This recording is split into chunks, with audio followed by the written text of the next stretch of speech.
waxaan rabaa inaan dawladda dhaliilaheeda soo bandhigo weerar baa wuxuu dhacay 12 July hotel Cascasay hotel Medina X Cascasay magaalada Kismaayo 13 July subaxii ayaa weerarka la soo gabagabeeyay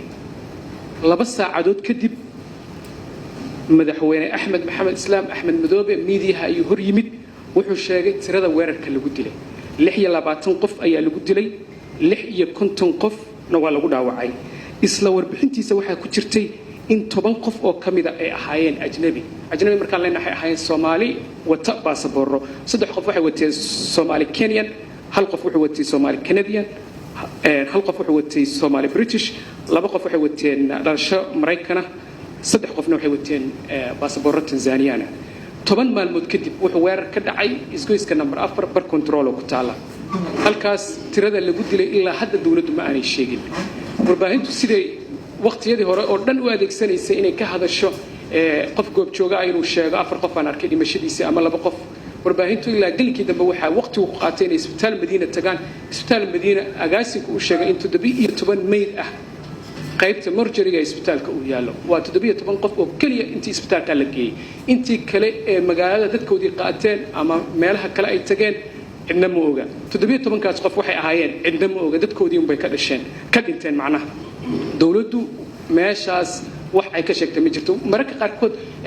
taliye ku-xigeenka booliska Zakiyad waxay soo dhigi jirtay barteeda Twitterka 2 qof baa dhimatay 4 qof baa dhimatay gaari noocaas ah laakiin maalintaas way maqnayd Ingiriiska jirtay cid xataa Twitterkii wax nagu la wadaagta waa weynay dabcan waxay noqotay marka inaan baahino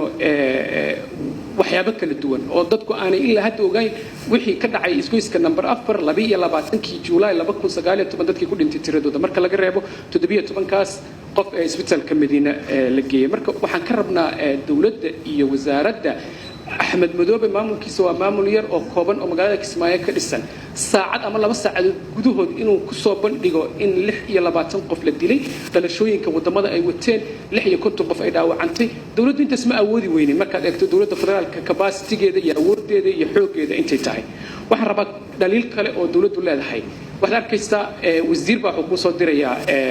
warsaxaafadeedkii waa arrin muhiima markaad WhatsApp-ka ka fiiriso wasiirkii ku laabato wuxuu ku leeyahay in arrintan aad xasaasi u tahay haddaan ka sii hadlo dhib badan inay keentaan ka baqaya maxaad soo saaraysay warsaxaafadeedka maxaad aniga markaan wariyaashu ay yiraahdaan caadi adduunka waa la yaqaanaa waxa ugu dhibka badan oo dadku ugu neceb yihiin wariyaashu waxa way warsaxaafadeed maxaa warsaxaafadeed meel haysan ma taqaanin xataa mararka qaarkood fasiraado kala duwan u yeelanaya laakiin marka qofkii soo saaray la kulantood weydiisa waxaan maxay ahaayeen waxa laga yaabaa inuu sharaxaad sax ka bixiyo dawladda hadda Xasan Cali Khayre oo prime minister ka yahay 4 ama 5 wasiir marka laga reebo ma ogola saxaafadda inay soo istaagaan waxaan rabaa inaan u mahad celiyo wasiir Maareeye oo xilli kasta iyo saacad kasta diyaar u ah inuu ka jawaabo su'aalaha wasiir Beyle wasiirka maaliyadda sidoo kale wasiir Axmed Ciise Cawad wasiirka arrimaha dibadda iyo wasiirka boostada intaas oo wasiir hadda u baahato waxaad ka yaabaa inaad saacad kasta hesho warsaxaafadeedka ay soo saaraan aad ka jawaab celiso marka dhaliilaha dawladda waxa rabaa Maareeye inuu xukuumaddiisa gaarsiiyo sidoo kale waxa rabaa inaan mahad celiyo Ugaas Xasan markasta oo koonfur galbeed ay wax ka dhacaan hadda la hadasho waa diyaar wuxuu ku leeyahay waxaan ogahay waxaasna ma ogin cidii ay khusayso ayaan kugu xirayaan ku fududeynay marka waxaan rabaa inaan isagana u mahad celiyo wasiir Masagawaay markuu ficnaan jiray laakiin waayay dambe markay federaalka isku dhaceen federaalka sida isugu dhaceen waxa waaye dhuumasho galay saxaafad diyaar uma aha inuu la hadlo diyaar uma aha wuxuu ku leeyahay arintaas waa adagtaa inaan ka hadlo marka dabcan waa dareemi karnaa dawladaha lagu dhex jiro in qof xil looga qaado wariyaha idaacadaas maxaad uga hadashay marka waxa ka muhiimsan inaad ka boqdo inaad xilkaaga weyso inaad dadka runta u sheegto oo hor timaado oo aad wanaajiso aad u mahadsantiin saad ii dhageysateen iyo waqtigiina